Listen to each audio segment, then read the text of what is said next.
En ce temps-là, Jésus dit à ses disciples, « Si quelqu'un veut marcher à ma suite, qu'il se renonce, qu'il prenne sa croix et qu'il me suive.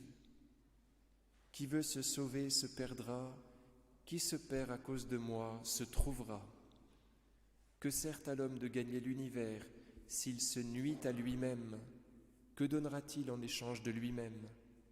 Car le Fils de l'homme doit venir dans la gloire de son Père avec ses anges, et alors il rendra à chacun selon ses œuvres. »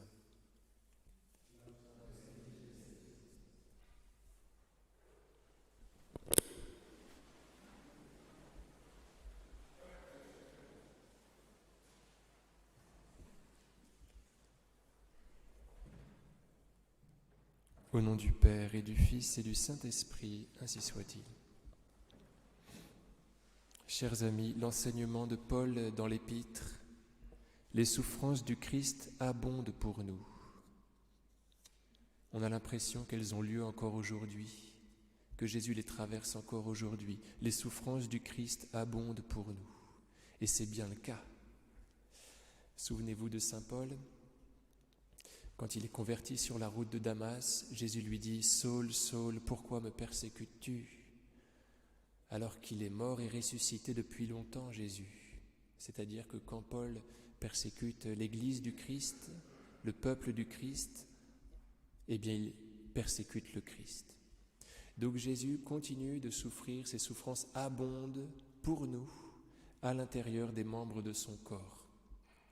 Alors il faut que nous disions merci à tous ceux qui souffrent, parce que c'est pour nous. Vous voyez, on peut dire merci aux enfants malades en particulier.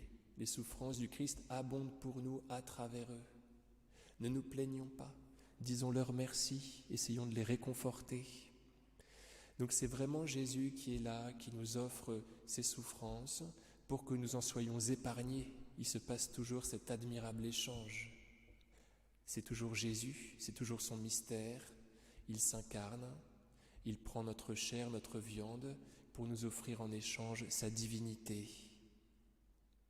De même que les souffrances du Christ abondent pour nous, de même par le Christ abonde aussi notre réconfort.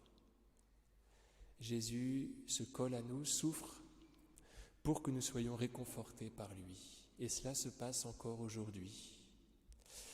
Et il se pourrait que nous soyons conviés dans ce mystère de souffrance. Alors, à ce moment-là, essayons de les interpréter toutes comme des dons, comme des possibilités de soulagement pour les autres.